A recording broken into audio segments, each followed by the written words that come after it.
Cancer ಸೀರೆ ದುನಿಯಾ ವಿಶೇಷ ಕಾರ್ಯಕ್ರಮಕ್ಕೆ ಮತ್ತೊಮ್ಮೆ ಸ್ವಾಗತ. ನಾವು ಚರ್ಚೆ ಮಾಡ್ತಾ ಇದ್ವಿ, ಸೀರೆ ಉಡೋದ್ರಿಂದ ಕ್ಯಾನ್ಸರ್ ಬರುತ್ತಾ, ಬರೋದೇ ಆದರೆ ಯಾವ ಪ್ರಮಾಣದಲ್ಲಿ ಬರುತ್ತೆ, ಅದು ಕ್ಯೂರಬಲ್ಲ ನಾನ್ ಕ್ಯೂರಬಲ್ಲ, ಇದರ ಗುಣಲಕ್ಷಣಗಳು ಏನು, ಇದಕ್ಕೆ ಟ್ರೀಟ್ಮೆಂಟ್ ಇದೆಯಾ ಅಂತಂದ್ಬಿಟ್ಟು ಚರ್ಚೆನ ಮುಂದುವರಿಸೋಣ.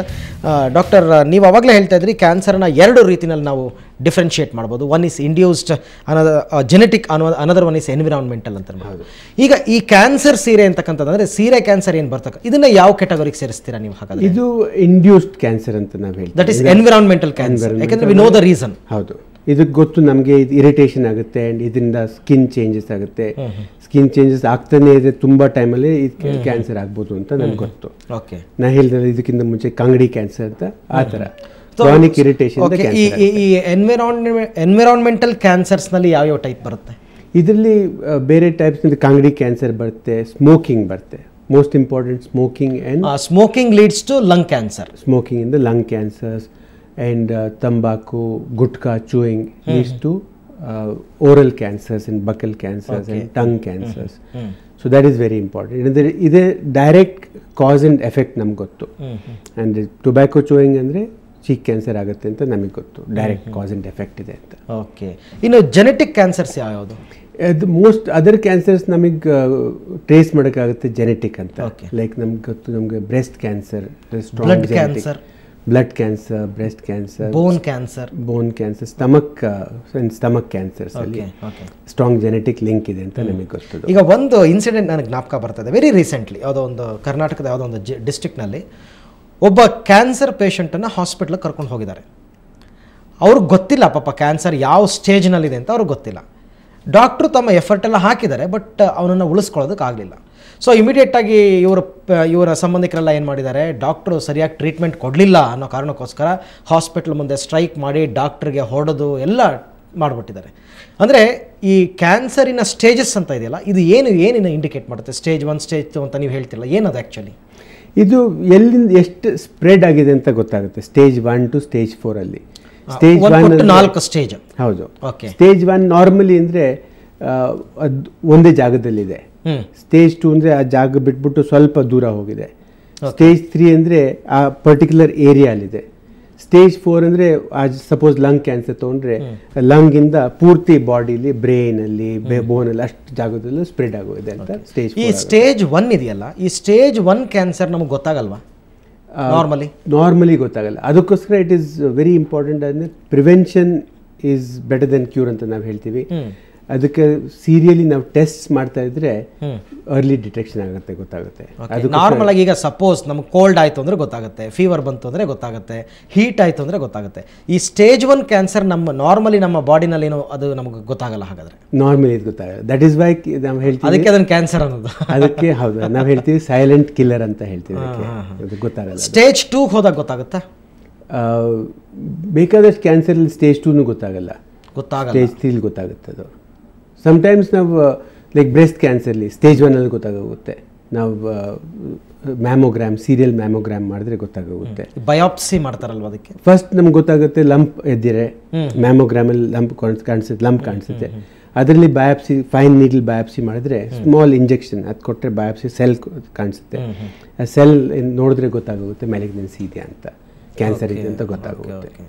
ಈಗ ಇನ್ ಕೇಸ್ ಯಾವುದೋ ಟೆಸ್ಟ್ ಮಾಡ್ಸೋಕೆ ಹೋಗಿ ಅವ್ರಿಗೆ ಸ್ಟೇಜ್ 1 ಕ್ಯಾನ್ಸರ್ ಇದೆ ಅಂತ ನಿಮಗೆ ಡಿಟೆಕ್ಟ್ ಆಗುತ್ತೆ ಅಂದ್ಕೊಳ್ಳಿ, ಆಗ ಅದನ್ನು ಕ್ಯೂರ್ ಮಾಡ್ಬೋದಾ? ಸ್ಟೇಜ್ 1 ಅಲ್ಲಿದ್ದರೆ ಸ್ಟೇಜ್ 1 ಅಲ್ಲಿ ಬೈ ಆ್ಯಂಡ್ ಲಾರ್ಜ್ ಕ್ಯೂರ್ ಮಾಡೋಕ್ಕಾಗುತ್ತೆ, ಮಾಡ್ಬೋದು. ಫುಲ್ಲಿ 100% ಕ್ಯೂರ್ 100% ಕ್ಯೂರ್ ಮಾಡ್ಬೋದು, ಯಾವುದೇ ಕ್ಯಾನ್ಸರ್ ಆದ್ರೂ. ಮೋಸ್ಟ್ ಕ್ಯಾನ್ಸರ್ಸ್ ಹೌದು.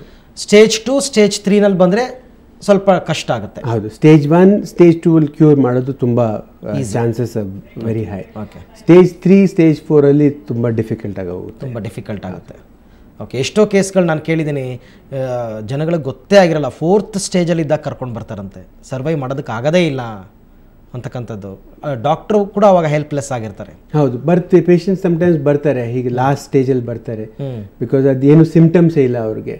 ಸಡನ್ಲಿ ಒಂದು ಬರ್ತಾರೆ, ಹೆಡೇಕ್ ಆಯಿತು, ಸ್ವಲ್ಪ ವಾಮಿಟಿಂಗ್ ಆಯಿತು, ಬರ್ತಾರೆ ಆ್ಯಂಡ್ ಬಂದ ತಕ್ಷಣ ಅಡ್ಮಿಟ್ ಮಾಡಿಬಿಟ್ಟು ಒಂದು CT ಸ್ಕ್ಯಾನ್, MRI ಮಾಡಿ ನೋಡಿದ್ರೆ ಗೊತ್ತಾಗುತ್ತೆ ಎಷ್ಟು ದಪ್ಪ ಒಂದು ಬ್ರೈನ್ ಟ್ಯೂಮರ್ ಕೂತಿದೆ ಅಂತ. ಈಗ ಕೆಲವರು ಹೇಳ್ತಾರೆ ಡಾಕ್ಟ್ರು, ಒಬ್ಬ ವ್ಯಕ್ತಿಗೆ ಅವ್ನಿಗೆ ಯಾವ ಬ್ಯಾಡ್ ಹ್ಯಾಬಿಟ್ಸು ಇಲ್ಲ, ಸ್ಮೋಕ್ ಮಾಡಲ್ಲ, ಡ್ರಿಂಕ್ಸ್ ಮಾಡಲ್ಲ, ಗುಟ್ಕಾ, ಚೀವಿಂಗ್ ಏನೂ ಇಲ್ಲ, ಆದರೂ ಕೂಡ ಅವನಿಗೆ ಕ್ಯಾನ್ಸರ್ ಬಂದಿರುತ್ತೆ ಅಂತ ಹೇಳ್ತಾರೆ. ಅಂತ ಯಾವುದಾದ್ರೂ ಕೇಸ್ ಇನ್ಸಿಡೆಂಟ್ಸ್ ನಿಮ್ಗೆ ಜ್ಞಾಪಕ ಇದೆಯಾ? ಹೌದು, ಇಂಥ ಕೇಸಸ್ಸು ಬರುತ್ತೆ. ಬಟ್ ಸ್ಟ್ಯಾಟಿಸ್ಟಿಕ್ಸ್ ನೋಡಿದ್ರೆ ಇಂಥ ಕೇಸಸ್ ಕಮ್ಮಿ, ಬಟ್ ಕೇಸಸ್ ಬರುತ್ತೆ. ನಮ್ಗೆ ರೀಸೆಂಟ್ಲಿ ಒಂದು ಕೇಸ್ ನಮ್ಗೆ ಬಂದಿತ್ತು. ನಮ್ಮ medical superintendent father, so vegetarian, non smoker, non drinker, and ಅವ್ರಿಗೆ ಲಂಗ್ ಕ್ಯಾನ್ಸರ್ ಆಗುತ್ತೆ. And very very rapidly growing, very very malignant lung cancer. 12 ಡೇಸಲ್ಲಿ ಅವ್ರಿಗೇನು ಕಂಟ್ರೋಲ್ ಮಾಡೋಕ್ಕಾಗಲಿಲ್ಲ. ಅವ್ರಿಗೆ ಡಿಟೆಕ್ಟ್ ಆಗಿದ್ದೆ ಗ್ರೇಡ್ 3 ಹಾಗೂ ಕೇಸಸ್ ಬರುತ್ತೆ. But some cases are there that ಅವ್ರು ಡ್ರಿಂಕರ್ಸ್ ಇರ್ತಾರೆ, ಆಲ್ಕೋಹಾಲ್ ಕುಡಿತಾರೆ, 20 years 30 years ಸ್ಮೋಕಿಂಗ್ ಮಾಡ್ತಾರೆ, ಅವ್ರಿಗೆ ಏನು ಕ್ಯಾನ್ಸರ್ ಆಗಲ್ಲ. ಅಂಥ ಕೇಸಸ್ ನೋಡ್ತೀವಿ. ಈಗ ಇನ್ನೊಂದು ಸೀರೆ ಕ್ಯಾನ್ಸರ್ಗೆ ಸಂಬಂಧಪಟ್ಟಂತೆ ಇನ್ನೊಂದು ಪ್ರಶ್ನೆ. ಈಗ ಸಾಮಾನ್ಯವಾಗಿ ತುಂಬ ಊಟ ಮಾಡಿದಾಗ ಸ್ವಲ್ಪ ಏನು ಮಾಡ್ತಾರೆ, ಈ ಪ್ಯಾಂಟ್ದು ಇದು ಏನು ಬೆಲ್ಟನ್ನು ಲೂಸ್ ಮಾಡ್ಕೊಳ್ಳೋದು, ಈ ಥರ ಮಾಡ್ಕೊಳ್ತಾರೆ. ಕೆಲವರಿಗೆ ಆ ರೀತಿ ಅಭ್ಯಾಸನೂ ಇರುತ್ತೆ. ಫಸ್ಟ್ ಆಫ್ ಆಲ್ ಅವ್ರು ತುಂಬ ಫ್ಯಾಟಿ ಇರ್ತಾರೆ, ಟೈಟ್ ಸಾರಿ ವೇರ್ ಮಾಡ್ತಾರೆ, ತುಂಬ ಊಟ ಮಾಡಿರ್ತಾರೆ. ಈ ಥರ ಎಲ್ಲ ಆದಾಗ ಇಟ್ ಲೀಡ್ಸ್ ಟು ಕ್ಯಾನ್ಸರ್ ಅಂತ ಕೂಡ ಕೆಲವು ಕಡೆ ಕೇಳಿದ್ದೆ, ಹೌದಾ? ಹಾಗಿಲ್ಲ, ಇದೆಲ್ಲ ಟೆಂಪರರಿ ಫೇಸಸ್.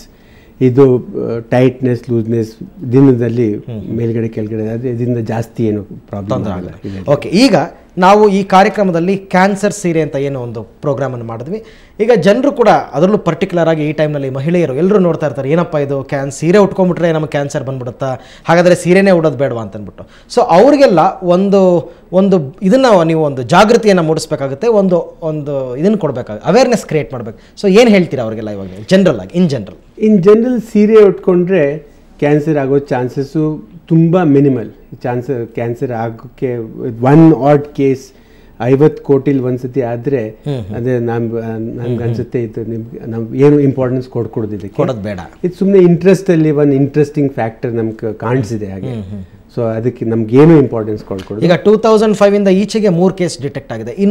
ಇನ್ ಮುಂದಕ್ಕೂ ಕೂಡ ಇದು ಹೆಚ್ಚಾಗ್ತಾ ಹೋಗ್ಬೋದಾ? ನಮ್ಗನ್ಸುತ್ತೆ ಇನ್ನೂ ಕಮ್ಮಿ ಆಗಬೇಕು ಅಂತ. ಬಿಕಾಸ್ ನಾವು ಇವಾಗ ಹೀಗೆ ಒಂದು ಪ್ರೋಗ್ರಾಮ್ ಆಗಿದೆ, ಇನ್ನೂ ಜಾಸ್ತಿ ಅವೇರ್ನೆಸ್ ಆಗೋಗಿದೆ. ಸೊ ಸ್ವಲ್ಪ ಡರ್ಮಟೈಟಿಸ್ ಆದರೆ ಪೇಷಂಟ್ಸ್ ಹೊಟ್ಟೋಗ್ತಾರೆ ಡರ್ಮಟಾಲಜಿಸ್ಟ್ಗೆ, ಆ್ಯಂಡ್ ಅದು ಕ್ಯೂರ್ ಆಗೋಗುತ್ತೆ. ಸೊ ಇದು ಕ್ಯಾನ್ಸರ್ಗೆ ಪ್ರೋಗ್ರೆಸ್ ಆಗೋಕ್ಕೆ ಚಾನ್ಸಸ್ ತುಂಬ ಕಡಿಮೆ ಇದೆ. ಸೊ ಇನ್ನು ಮುಂದಕ್ಕೂ ಕೂಡ ಇದು ಕೇಸಸ್ ಕಡಿಮೆ ಆಗುತ್ತೆ ಅಂತಲೇ ಹೇಳ್ತೀರಾ? ಸೊ ಏನೋ ಭಯ ಪಟ್ಕೊಳ್ಳೋಂಥ ಅವಶ್ಯಕತೆ ಇಲ್ಲ. ಭಯ ಪಟ್ಕೊಳ್ಳೋ. ಇನ್ ಜನರಲ್ ಇವಾಗ ಕ್ಯಾನ್ಸರ್ ವಿಚಾರಕ್ಕೆ ಬಂದರೆ ಜನಗಳಿಗೆ ಏನೊಂದು ಅವೇರ್ನೆಸ್ ಕ್ರಿಯೇಟ್ ಮಾಡ್ತೀರಾ? ಇನ್ ಜನರಲ್ ಎಷ್ಟು ಅರ್ಲಿ ಡಿಟೆಕ್ಷನ್ ಮಾಡೋಕ್ಕಾಗುತ್ತೋ ಅಷ್ಟು ಒಳ್ಳೆಯದು.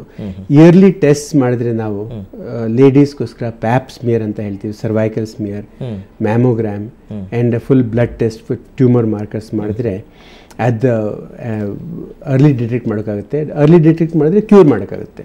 ಸೊ ಅರ್ಲಿ ಎವ್ರಿ ಇಯರ್ ನಾವು ಇವ್ಯಾಲ್ಯೂಯೇಷನ್ ಮಾಡಬೇಕು. ಆಫ್ಟರ್ 40 ನಾವು ಡಿಟೆಕ್ಟ್ ಮಾಡೋಕ್ಕಾಗುತ್ತೆ. ಅಂದರೆ ಪ್ರತಿಯೊಬ್ಬರು ಕೂಡ ಮೇಲ್ ಆರ್ ಫೀಮೇಲ್ ವರ್ಷಕ್ಕೊಂದ್ಸರ್ತಿ ಕಂಪ್ಲೀಟ್ ಬಾಡಿ ಚೆಕಪ್ ಮಾಡಿಸ್ಕೊಳ್ತಕ್ಕಂಥದ್ದು ಒಳ್ಳೇದು ಅಂತೀರಾ? ಹಾಗಾದರೆ ಹೌದು, ಆಫ್ಟರ್ 40 ಇಯರ್ಲಿ ಎಕ್ಸಾಮಿನೇಷನ್ಸ್ ಮಾಡಬೇಕು. ಆ್ಯಂಡ್ ಒಂದು ಪ್ರೋಟೋಕಾಲ್ ಇದೆ ಮೆನ್ಗೋಸ್ಕರ ವುಮೆನ್ಗೋಸ್ಕರ ಏನೇನು ಟೆಸ್ಟ್ ಮಾಡಬೇಕು ಅಂತ ನಾವು ಅರ್ಲಿ ಡಿಟೆಕ್ಟ್ ಮಾಡೋಕ್ಕೋಸ್ಕರ. ಅಂದರೆ ಕ್ಯಾನ್ಸರ್ಗೆ ಸಂಬಂಧಪಟ್ಟಂಗ ಅಥವಾ ಜನರಲ್ ಹೆಲ್ತ್ ಚೆಕಪ್ ಅಂತ? ಕ್ಯಾನ್ಸರ್ ಸಂಬಂಧಪಟ್ಟ, ಕ್ಯಾನ್ಸರ್ಗೆ ಸಂಬಂಧಪಟ್ಟಂಗೆನೆ ಜನರಲ್ ಹೆಲ್ತ್ಗೋಸ್ಕರ ಇದೆ. ಅಫ್ಕೋರ್ಸ್ ಎಕ್ಸ್ರೇ, ಚೆಸ್ಟ್, ಟ್ರೆಡ್ಮಿಲ್ ಅದೆಲ್ಲ ಮಾಡೋದು. ಬಟ್ ಕ್ಯಾನ್ಸರ್ಗೋಸ್ಕರ ನಾವು ಟ್ಯೂಮರ್ ಮಾರ್ಕರ್ಸ್ ಅಂತ ಮಾಡ್ತೀವಿ. But any cancer. ಇನ್ನೊಂದು ವಿಷಯ ನನಗೆ ಈಗ ಜ್ಞಾಪಕ ಬಂತು, ಏನಂದರೆ ಈ ವೆಟ್ ಕ್ಲಾತ್ ವೇರ್ ಮಾಡೋದ್ರಿಂದ, ಅಂದರೆ ಒದ್ದೆ ಬಟ್ಟೆಗಳನ್ನು ಹಾಕ್ಕೊಳ್ಳೋದ್ರಿಂದ ಅದು ಕೂಡ ಇಟ್ ಲೀಡ್ಸ್ ಟು ಡರ್ಮೆಟೈಟಿಸ್, ಆಮೇಲೆ then it leads to cancer ಅಂತೆಲ್ಲ ಹೇಳ್ತಾರೆ. ನಿಜನಾ? ಈ ಸಪೋಸ್ ಸಮ್ ರೇರ್ ಕೇಸಸಲ್ಲಿ ಒದ್ದೆ ಬಟ್ಟೆಗಳನ್ನ ಹಾಕೊಳ್ತಾರೆ ಕೆಲವರು, ಅವಾಗೇನಾದ್ರು ಆಗ್ಬೋದಾ?